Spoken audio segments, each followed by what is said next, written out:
So for today's video, mga kawaiti, magluluto nga pala tayo ng adobong pusit.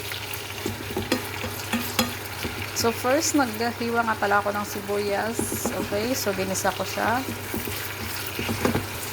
Gisa-gisa.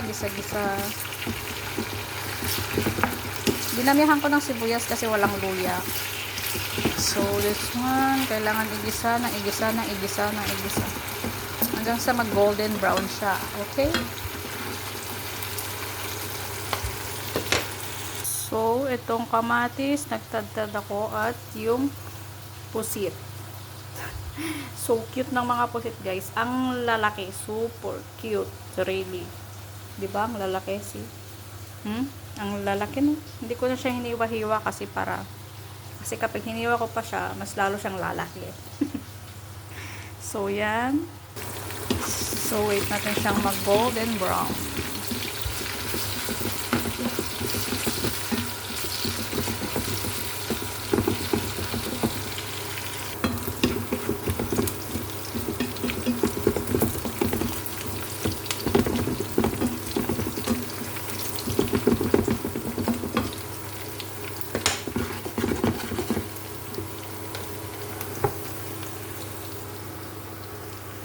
So, I think pwede na natin ilagay yung kamatis.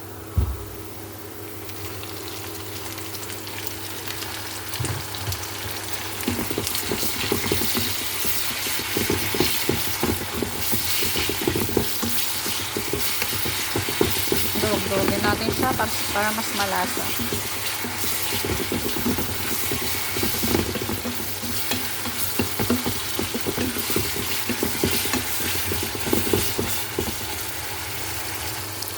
So, habang ginigisa ko nga pala siya, nilagyan ko siya ng paminta.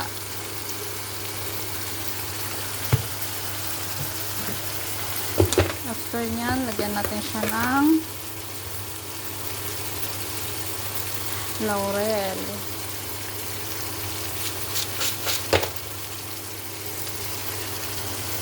Yan. So, kailangan natin siyang haluin.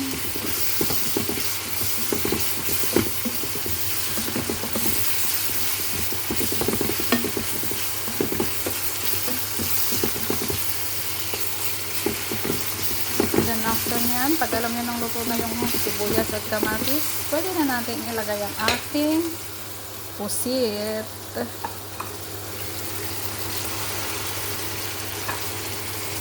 So, kailangan na naman natin siyang haluin.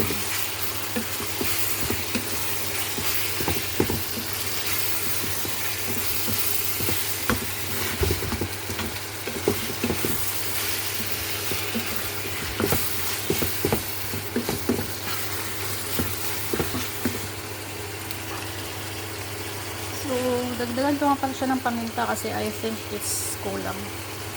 Yan. Then after that, we'll make it mix again. Okay.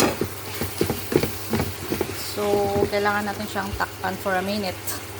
Maybe 5 minutes like that. Yan na siya, guys. So, after for a minute, we will open. And then, I will put Maggi soy sauce na sobrang yummy at delicious. Hindi na kailangan ng maraming ingredients, guys, na itong soy sauce na to. I think it's complete na siya talaga.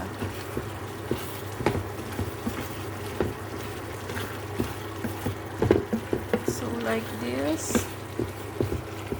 mix natin siya.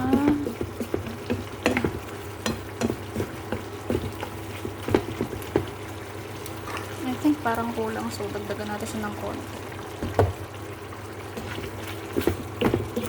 Okay, so yan. Ayan ako magluto ng pusit, guys. Napakasimple lang. Hanggang sa kumulo lang siya ng kumulo. And then after that, the pusit is finished and ready to eat with rice.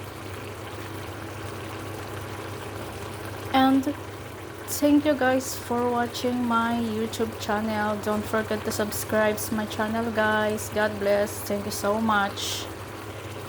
Finish na yan. Pakukuluin na lang natin siya.